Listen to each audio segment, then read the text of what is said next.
अस्सलाम वालेकुम, आप फेस टू फेस देख रहे हैं। मैं हूं मोहम्मद अकबर बाजवा। मैं हूं Shahzad Hussain Bhatt. Welcome to the show.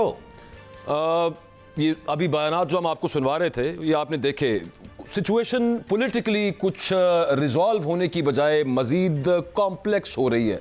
सियासत सुलझने की बजाय उलझाव की तरफ जाती महसूस हो रही है। अच्छा, उसमें दो तीन चीज़ें हैं इम्पॉर्टेंट।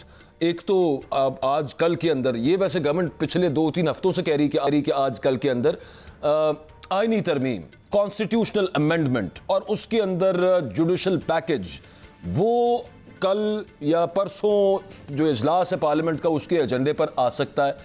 फाइनली वो जो टोपी से कबूतर है वो निकल आएगा कि है क्या उसके अंदर। अभी तक तो सिर्फ हमने वजीरे कानून को या फिर कुछ और वज़रा को हमने सुना है, और उसके अलावा जो खबरें उसके हवाले से सर्कुलेट की हैं, उसमें सबसे पहले तो ये है जिस पे पाकिस्तान तहरीक इंसाफ को एतराज़ है, वो ये कि मौजूदा चीफ जस्टिस काजी फायज़ ईसा साहब, उनको एक्सटेंशन मिल जाएगी अगर एज ऑफ रिटायरमेंट जो कि अभी 65 साल है बढ़ा के 68 साल कर दी जाती है। तो पाकिस्तान तहरीक इंसाफ ने तो बाकायदा एतराज़ किया ना काजी फायज़ साहब पे कि वो ये समझते हैं, और किसी तौर पे हक बजानिब भी है समझने में, कि बहुत से फैसले उनकी पार्टी लीडरशिप के ख़िलाफ़ काजी फायज़ ईसा साहब की इज़्ज़तमाब अदालत ने दिए। खैर, उसके अलावा एक और चीज़ जो सुनने में आ रही है वो ये कि हाई कोर्ट के जो जजेस हैं उनको उनके डिफरेंट सूबों के अंदर उनको ट्रांसफ़र किया जा सकेगा। मिसाल के तौर पे इस्लामाबाद हाई कोर्ट के एक जज साहब हैं, अगर ये तरमीम मंजूर हो जाती है तो उनको उठा के पंजाब लाहौर हाई कोर्ट के बहावलपुर बेंच पे भेजा जा सकेगा, और इस तरह की दीगर चीज़ें हैं। लेकिन उसके ऊपर इंपॉर्टेंट क्वेश्चन ये कि नंबर्स कैसे पूरे होंगे।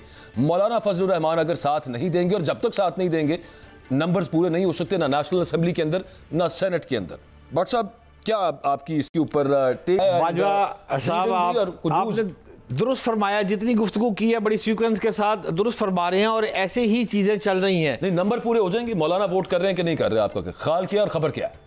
देखिए, दो बातें हैं आपके सवाल के जवाब में। पहली तो मैं खबर ब्रेक करता हूं। पहली खबर तो ये है कि आज 13 सितंबर है और एक माह बाद 13 अक्टूबर होगी। 12 अक्टूबर 1999 को नवाज शरीफ की हुकूमत टॉपल हुई थी, और 12 अक्टूबर अब 2024 यानी आज से ठीक एक महीने बाद मियां मोहम्मद नवाज शरीफ लंदन के लिए टिकट बुक करवा रहे हैं। अच्छा। एक बात, इन 29 दिनों में ही सारे मामला तय किए जाएंगे, फिर मियां मोहम्मद नवाज शरीफ लंदन जाएंगे, क्योंकि ना वो प्राइम मिनिस्टर है ना वो चीफ मिनिस्टर हैं, लेकिन तमाम महवर जो है उन्हीं के गिर्द घूमता है, और उन्हीं से मशावरत की जाती है कि लास्ट में फाइनल अप्रूवल उधर से आती है तो मामला होते हैं।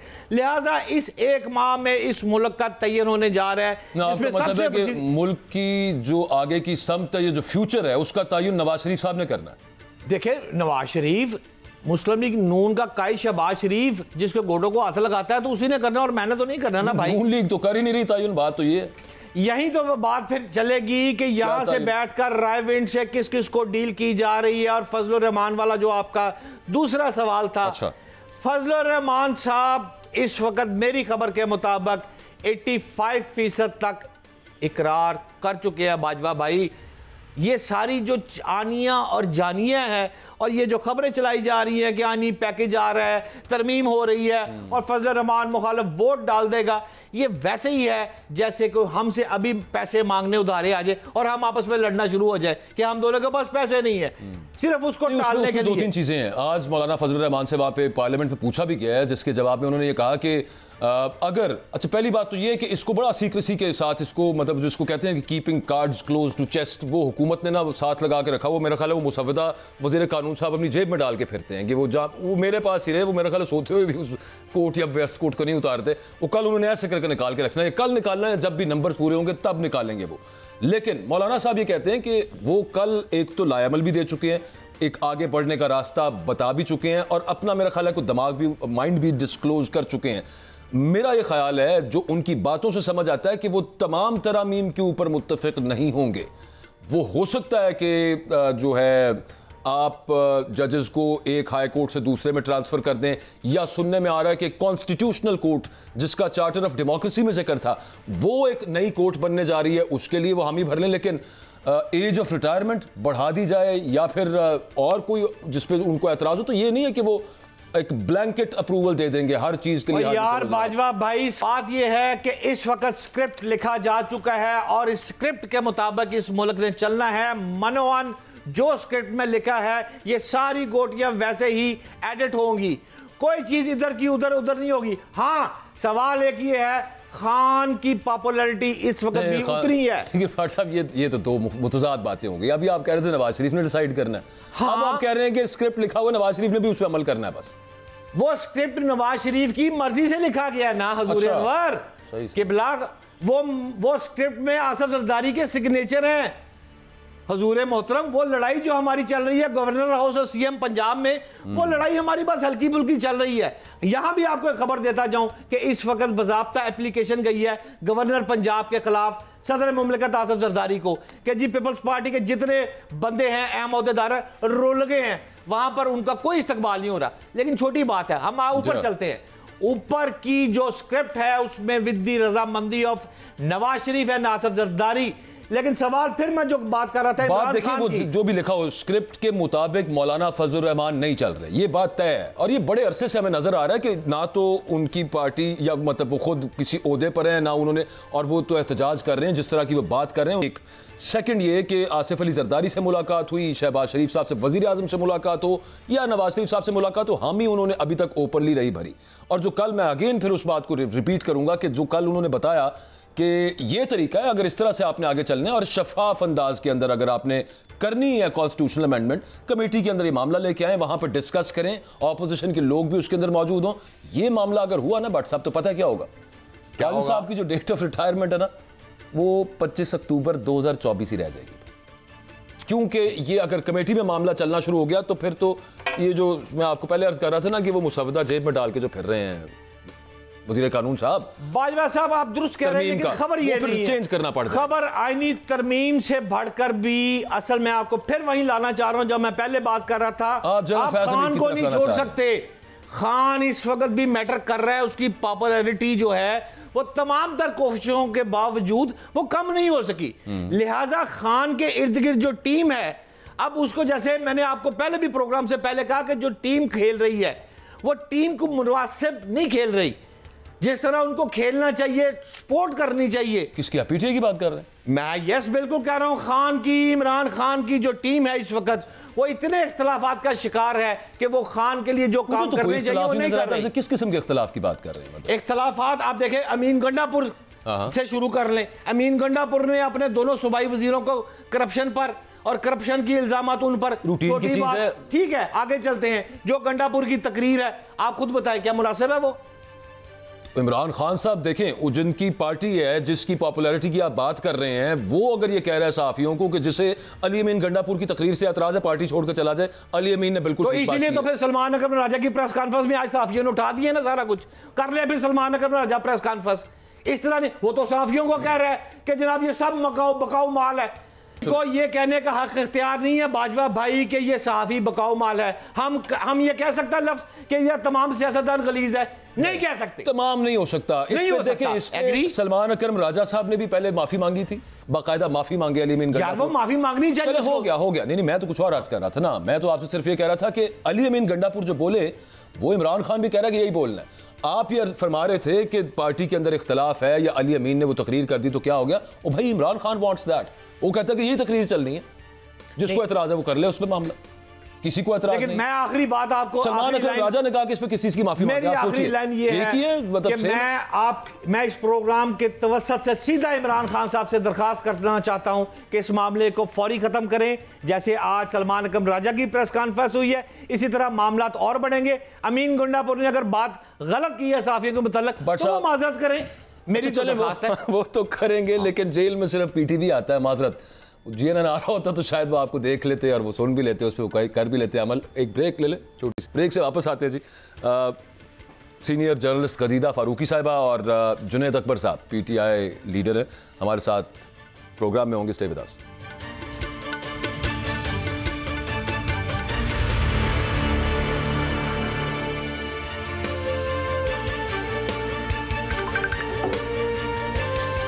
Welcome back. हमारे साथ गरीदा फारूकी साहिबा मौजूद हैं, सीनियर जर्नलिस्ट हैं, और जुनैद अकबर साहब हमारे साथ हैं, Pakistan Tehreek Insaf leader. Thank you very much, आप दोनों ने वक्त दिया।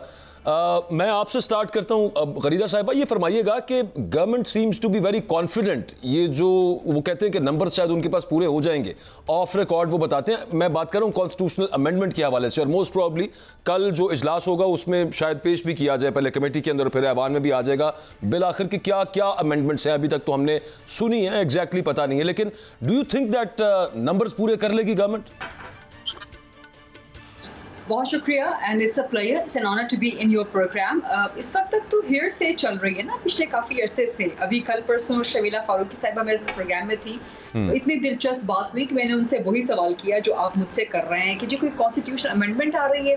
तो उन्होंने इतना मासूम सा मुंह बना के कहा कि जी हमें तो कुछ पता नहीं है, हमें तो 3 हफ्ते से बांध के बिठाया हुआ है, सेशन चल रहा है। सो अब सुन रहे हैं। अच्छा, इंटरेस्टिंगली इनफ के जो हुकूमती इत्तेहादी जमातें हैं, that is PMLN and Peoples Party, उनसे ज्यादा शौकीन या उनसे ज्यादा इस वक्त हाइपर पाकिस्तान तरीके इंसाफ हुई भी है। PTI खुल के कह रही है कि जी कल कोई आईनी तरमीम आ रही है, जबकि उसके बरक्स आप जब हुकूमती लोगों से बात करें, कुछ वुज़रा से मेरी बात हुई है, कुछ PMLN के दीगर लोगों से बात हुई है, पीपल्स पार्टी के सीनियर रहनुमाओं से मेरी बात हुई है। सो उन्हें वो इस बारे में either they are keeping their lips sealed या उस पर वो कोई रिस्पॉन्ड नहीं कर रहे हैं। पीपल्स पार्टी वाले तो बरमला कह रहे हैं कि जी हमें कुछ पता नहीं है, हम तो सेशन के लिए मौजूद है, तो सेशन जैसे जैसे कॉल कर लिया जाता है तो हम डेली वहाँ पे हाजिर हो जाते हैं। मुस्लिम लीग नून वालों से पूछे तो वो कहते हैं जी हमें इस बारे में कुछ पता नहीं है, ये तो आप मीडिया ने जो है एक अफवाह उड़ाई हुई है, या मीडिया ने एक हाइप क्रिएट किया। लेकिन वजीर कानून खुद कह चुके हैं ना, कई दफा बात कर चुके हैं इस बारे में। जी, आज मैं उनका मीडिया पे स्टेटमेंट सुन रही थी, वो पार्लियामेंट के ही प्रेस गैलरी में या कहीं और, पर वो सहाफियों ने सवाल किया था उनसे, तो वो यही रिफ्यूज कर रहे थे कि जी हमें नहीं पता। लेकिन बहरहाल इतना तो तय है कि ये कॉन्स्टिट्यूशनल अमेंडमेंट आनी है। कौमी असेंबली में नंबर्स पूरे हो चुके हैं 2/3 के हवाले से। अब वो कैसे पूरे हुए हैं, किस तरह से हुए हैं, and let me tell you, मैं पहले भी दीगर प्रोग्राम से भी कह चुकी हूँ कि JUIFA के वोट पड़ेंगे हुकूमत को, और कुछ दीगर सरप्राइजेस भी मिल सकते हैं अगर ये कॉन्स्टिट्यूशनल अमेंडमेंट आती है, जो कि ज़ाहिर पहले लोअर हाउस में आनी है, फिर अपर हाउस में जानी है। अपर हाउस में 3 से 5 नंबर्स इनके कम थे या कम हैं अभी तक। सो वहाँ पर भी अगर किसी से बातचीत चल रही है, कुछ हो रहा है इंडिपेंडेंस वगैरह के साथ, लेकिन अगर हुकूमत पर उम्मीद है, और आप देखिए कि आज जुडिशल कमीशन, आपने कहा कि मौलाना फजलुर रहमान की जो जमात है JUIFA, it will go with the government, आप यानी कि वो वोट करेंगे कॉन्स्टिट्यूशनल अमेंडमेंट के लिए। आपका ख्याल है, क्योंकि मौलाना साहब ने कल एक सजेशन भी दी, उन्होंने कहा कि अगर आपने करना है तो बाकायदा तरीके से एक कमेटी के अंदर अपोजिशन के लोगों को भी शामिल किया जाए, इसको जरा ट्रांसपेरेंट रखा जाए, पूरा फार्मूला दिया उन्होंने। और फिर उसके बाद हमने देखा कि JUI ने अपने मेंबर्स के लिए एक हिदायतनामा भी जारी किया कि कोई वोट ना करे जब तक पार्टी की हिदायत ना आए। आज उनका फिर कुछ थोड़ा सा मुख्तलिफ बयान आ गया कि अगर वो जिस तरह की हम समझ रहे हैं अमेंडमेंट्स वो हुई तो हो सकता है हम वोट कर दें। JUIFA मतलब बहुत इंपॉर्टेंट है, उसके बगैर हो नहीं सकता, नंबर्स पूरे नहीं होंगे गवर्नमेंट के। आपकी राय के अंदर क्विकली, यू थिंक के मौलाना and his party will vote for the constitutional amendment? मैंने राय तो नहीं, मैंने आपको खबर दी है। इस वक्त तक, जब तक कि मैं आपका प्रोग्राम रिकॉर्ड कर रही हूँ, इस वक्त तक जब कि आपके पास मैं ये प्रोग्राम रिकॉर्ड करवा रही हूँ, तो खबर यही है, इस्लामाबाद में खबर यही है कि मौलाना फजलुर रहमान JUIFA आईनी तरमीम के हवाले से वोट दे देंगे हुकूमत को। और ये टैक्टिक्स होते हैं, पॉलिटिकल टैक्टिक्स होते हैं, कोई नए नहीं है इसमें, कोई अचंभे की, कोई हैरान होने की बात नहीं है। कभी आपको अपनी पॉलिटिकल पोजीशन स्ट्रेंथन करनी होती है, कभी आपको अपनी पॉलिटिकल बार्गेन बढ़ानी पड़ती है। बहरहाल सरप्राइज PTI के लिए लास्ट वन होगा, और PTI को भी पता चल चुका है कि ये कॉन्स्टिट्यूशनल अमेंडमेंट पास होने जा रही है, और ये हो जाएगी, और आला अदलिया के जजेस की उम्र जो है वो बढ़ा दी जाएगी। अच्छा, इंटरेस्टिंगली इनफ जो जुडिशल कमीशन का इस वक्त इजलास चल रहा है, वहाँ पे जस्टिस मुनीब अख्तर ने जिस तरह से पूछने की कोशिश की और उसको जिस तरह से रिस्पॉन्ड किया अटॉर्नी जनरल साहब ने कि जी आप ये सवाल नहीं कर सकते, ये बिल्कुल ये एक कानूनी उनका जवाब था, क्योंकि ये पार्लियामेंट का प्रेरोगेटिव है कि वो कोई भी कानून साजी करे, कोई भी आइन में तरमीम करे, तो ये पार्लियामेंट का प्रेरोगेटिव है। जुडिशल कमीशन के पैरामीटर्स में, उनकी जुरिस्डिक्शन में ये चीज़ फॉल नहीं करती।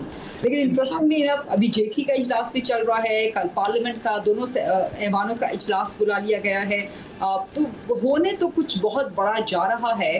और इसमें जहाँ तक मेरी रीडिंग है जस्टिस काजी फाइज़ को एक्सटेंशन मिल जाएगी और वो एक्सटेंशन ले भी लेंगे और ये पर्सन स्पेसिफिक भी नहीं है, इसमें तमाम जज साहिबान जो हैं वो इस सबकी उम्र जो है नहीं, ये वाकई कमाल है। वो एक दो दफ़ा तो पहले वो अटॉर्नी जनरल को कह चुके कि मैं उन्होंने कन्वे किया था और फिर दिस न्यूज़ वाज पब्लिश्ड, ये खबरें छपी थी कि काजी साहब ने कहा कि मैं नहीं लूँगा। फिर उसके बाद दोबारा उनका आ गया कि अगर सबको मिल रही है तो फिर उसमें मुझे एतराज़ नहीं।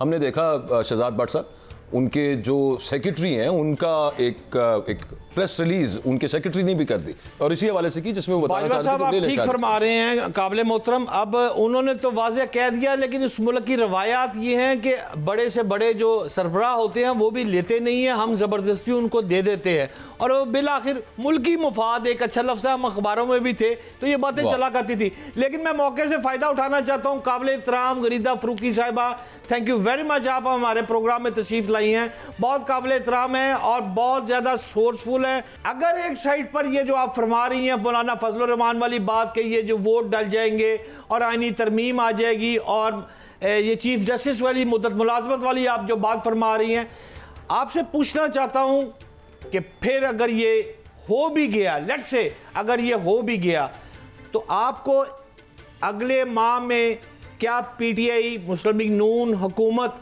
आप क्या देख क्या रही हैं, मुल्क किस जानिब जा रहा है, मुझे थोड़ा सा उसका नक्शा खींच के बताना पसंद करेंगी? जी बहुत शुक्रिया आपका और आपके अच्छे अल्फाज का भी बहुत शुक्रिया और इन्हीं आपके अच्छे अल्फाज को मैं आपके लिए भी रिटर्न करूंगी। हम सब सहाफ़ी हैं, सहाफ़ियों में ख़बर की दौड़, ख़बर की तगोदो ये हमारा बुनियादी काम है। सो कभी ना कभी खबर आपके पास बहुत ज़्यादा आ जाती है, बहुत पहले आ जाती है, कभी किसी और के पास, तो ये चलता रहता है। ये सहाफ़त के बुनियादी पैरामीटर्स में से, बुनियादी कामों में से एक है। बहरहाल इन्हीं अच्छे अल्फाज को मैं आपके लिए भी रिटर्न करती हूँ। होने क्या जा रहा है, स्टेटस को बरकरार रहेगा, मामलात ऐसे ही चलते रहेंगे, हुकूमत भी इसी तनख्वाह पे काम करती रहेगी, पीटीआई भी इसी तनख्वाह पे काम करती रहेगी। पीटीआई में इमरान खान के लिए मुश्किलात कम से कम जहाँ तक, क्योंकि हमारी सबसे बात होती है, हमारी सियासी हलकों से भी बात होती है, खैर सियासी हलकों से भी बात होती है, हुकूमती से भी, गैर हुकूमती से भी, हर एक के साथ सहाफ़ी को राब्ते रखने पड़ते हैं, ये हमारे काम का हिस्सा है। और वहाँ से आपको ज़ाहिर खबरें या तो मिल जाती हैं या आपकी रीडिंग्स होती हैं लोगों के गुफ्तगू से, उनके जवाबात से, उनकी बॉडी लैंग्वेज से। तो इमरान खान के लिए मुश्किलात ज़ाहिर है मज़ीद बढ़ जाएंगी, ख़ास तौर पे जब जनरल फैज़ के कोर्ट मार्शल का नतीजा सामने आ जाएगा।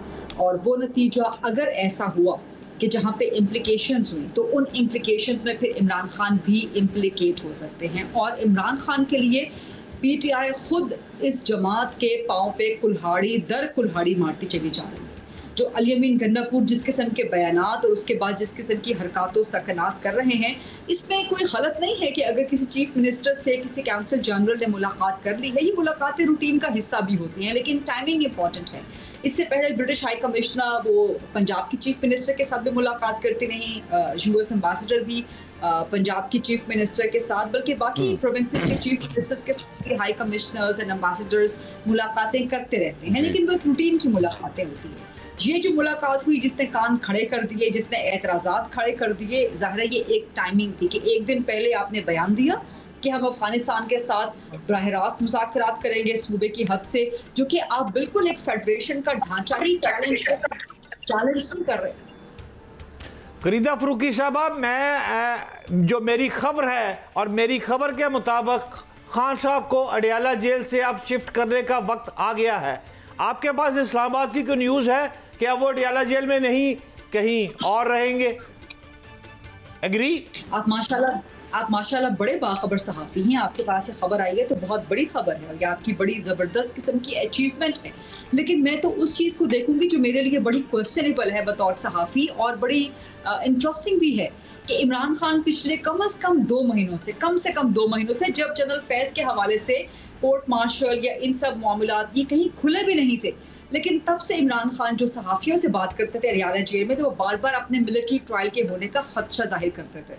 सो बहुत सी चीज़ें इमरान खान को जेल में बैठे हुए पहले ही पता चल जाती हैं।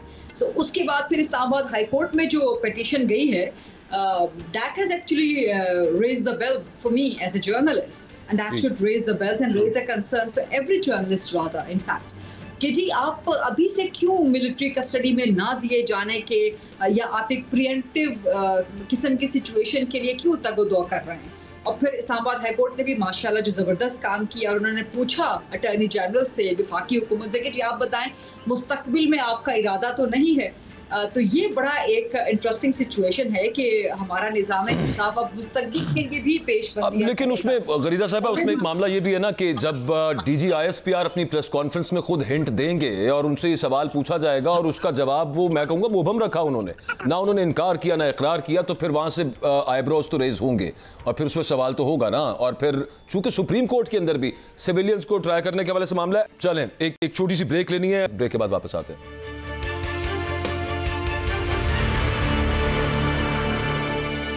जी वेलकम बैक। मैं जुनैद अकबर साहब को शामिल गुफ्तगू करना चाहता हूँ। बड़ी माजरत जुनैद साहब, वो ज़रा यहाँ पे एक मामला ज़रा हम लंबा उसको आपसे भी मैंने इन सारी बातों पे जवाब लेने हैं।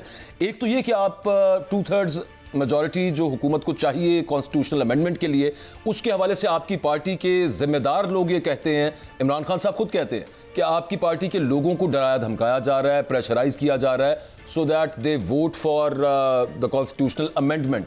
और मेरा ख्याल है कि उसमें वो 41 लोग के जो इलेक्शन कमीशन ऑफ पाकिस्तान ने अभी डिक्लेयर नहीं किए PTI के, उधर से शायद कोई चीज़ कानूनी तौर पर निकल सकती हो, खैर टाइम विल टेल। लेकिन उन लोगों के कोई नाम नंबर से मतलब कि कितने लोग हैं जिनको प्रेशराइज किया जा रहा है, ये एक वेग स्टेटमेंट है, इसमें कुछ क्लैरिटी दे देंगे आप जरा? बिस्मिल्लाहिर्रहमानिर्रहीम, बड़ी मेहरबानी, शुक्रिया जी। हमें इससे कोई जो है ये हमारे लिए कोई सरप्राइज नहीं था, हमें पहले से मालूम था कि इस मुल्क के इदारे और हुकूमत के वक्त जब इलेक्शन हुआ था, जब हमसे जो है निशान छीना किया था, इसके बाद जो हमारे साथ हुआ है, अभी ये नहीं सिर्फ डराया धमकाया नहीं जा रहा है, लोगों को जो लालची दी जाती है वो यकीन करे करोड़ों में नहीं अरबों में लालची दी जाती है, उनको ब्लैकमेल किया जाता है, उनकी जारी FIR काटी जाती है, जिस तरह उस तरह असेंबली में आए पहली दफा। नहीं, इसका मतलब ये किया जा रहा है। मेरा ख्याल है कि उसमें एक दफा आपकी पार्टी के किसी लीडर ने यह भी कहा था कि उनके पास फोन कॉल्स हैं, रिकॉर्डिंग्स हैं। मेरा ख्याल है कि इट्स अबाउट हाई टाइम नहीं कि आप उनको जरा पब्लिकली लेके आ जाएं सामने कि ये मामला और ये लोग डरा रहे हैं, धमका रहे हैं या लालच दे रहे हैं, रिश्वत दे रहे हैं। बिल्कुल जी, हम पहले भी मैं बता चुका हूँ, बल्कि मैंने 2 MNAs का हवाला भी दिया था। एक का मैं खुद गवाह हूँ, जो उसको कॉल आई थी, उसको कहा गया था कि आप जो जितने पैसे कहेंगे अभी पहुंच जाएंगे आपके घर पे। तो मेरे सामने उसको कॉल आई थी। ये कोई छुपी बात नहीं, ये तो हम इसी पहले लंदन प्लान का हिस्सा था। इसमें ये था किसको हुकूमत देना था, किस किस को एक्सटेंशन मिलनी थी, तो ये पहले से था। और ये जब इदारे साथ हो, हुकूमत साथ होते, कोई नामुमकिन नहीं है। जब लालच दी जाती है, जब खजाने साथ हो, जब कोई उसका हिसाब किताब नहीं, जब कोई टूटने वाला नहीं, जब इस तरह की कानून साजी की जाएगी कि लोगों को मैंने इसके बीटी और उसकी जो है बीवी को, उसकी खाला को उठाया गया था, इस तरह की अगर होंगी तो जरूर तो है हर बंदा जितना बर्दाश्त कर सकेगा वो बर्दाश्त कर लेगा, इसके बाद फिर मुमकिन नहीं होता। तो ये रियासत के लिए, लेकिन मेरा ये ख्याल अगर आप अंदाजा लगा ले, अगर इसी तरह की कानून साजी हो और फिर उसी पे एक्सटेंशन मिले और फिर वही साहिबान जो है हमारे फैसले करेंगे और फिर अगर हम उस पर तनकीद करेंगे तो फिर हमें क्या जाता है कि ये तौहीन अदालत होगी, तो अंदाजा कर ले कि हम मुल्क को किस तरफ लेके जा रहे हैं। तो ये कोई अनहोनी बात नहीं थी, हमें पहले से पता था। और बिल्कुल जुनैद भाई कतकला माफी चाहता हूँ हुजूर, मैं आपसे ये पूछना चाहता हूँ कि जब भी ठंडी हवा का ताज़ा झोंका आता है और मामला दुरुस्त सिमत की तरफ चलना शुरू होते हैं, बर्फ पिघलना शुरू होती है, जलसा खान साहब कैंसिल कर देते हैं और कूल डाउन होना शुरू होता है, तो PTI के जो मरकजी कायदीन है वो ऐसी हवा क्यों बना देते हैं कि काम फिर से उबड़ जाता है? क्या PTI में ग्रुप बंदी कुछ ज्यादा हो गई है या कहानी क्या है? नहीं, PTI में अगर ग्रुप बंदी है तो वो हमारा जो है गवर्नेंस पे हो सकती है, हमारा एक दूसरे इख्तिलाफ राय हो सकती है। हमारा इस तरह का इख्तिलाफ नहीं है कि हम कोई अलग ग्रुप है या कोई फॉरवर्ड ब्लॉक है या कोई खान के खिलाफ है या पार्टी के खिलाफ है। हम पहले दिन से एक थे और इंशाल्लाह आइंदा भी रहेंगे। तो ये हमारे लिए कोई मसले नहीं, हमारा एक कल्चर है पार्टी का जिसमें इस तरह की चीजें होती है। ये अलग बात है कि इख्तिलाफ किस फोरम पे होना चाहिए, इस पे बात हो सकती है, लेकिन कोई ये न समझे कि हमारा जो इख्तिलाफ है या हमारी हुकूमत के खिलाफ है या पार्टी के खिलाफ है। हम दिन से एक थे और आज भी है। और इसमें मैं आपको बताऊं कि कब हुकूमत ने कोई जो हुकूमत की जिम्मेदारी ज्यादा बनती है, हुकूमत की तरफ से रिक्वेस्ट आई थी कि आप ये पहले जो जलसा हमने करना था उसको खान साहब के पास एक टीम उसकी वजह से गई थी, उसको कहा गया था कि अगले दिन आप कर ले। फिर आपने देखा कि किस तरह हमारे रास्ते बंद किए गए थे, किस तरह हम पे जो है जलसे के दौरान जो है हम पे जो है शिलिंग की गई थी। अच्छा, वो जुनैद साहब, यही असल में ये जो शहजाद भट्ट साहब जो बात कर रहे थे वो यही बात है कि एक अब तो ये पता है कि चलें जी एस्टेब्लिशमेंट के थ्रू राब्ता हुआ था इमरान खान साहब से कि वो जलसा 22 अगस्त का पोस्टपोन किया जाए। उसके बाद कुछ यूं की बातें भी आपकी पार्टी के लोग करते रहे कि वो जो राब्ता शुरू हुआ था वो जारी रहा राब्ता। फिर उसके बाद एक ये इंतज़ामिया भी हो सकती है जो 7 बजे पे मुसर थी कि आप ऑन डॉट 7 बजे जलसा खत्म कर दें, लेकिन जितनी फायरी स्पीच अली अमीन गंडापुर साहब ने की उससे फिर मामला ये आता है ना कि शायद अगर कुछ चल भी रहा था तो वो उसको डीरेल करने वाली बात है।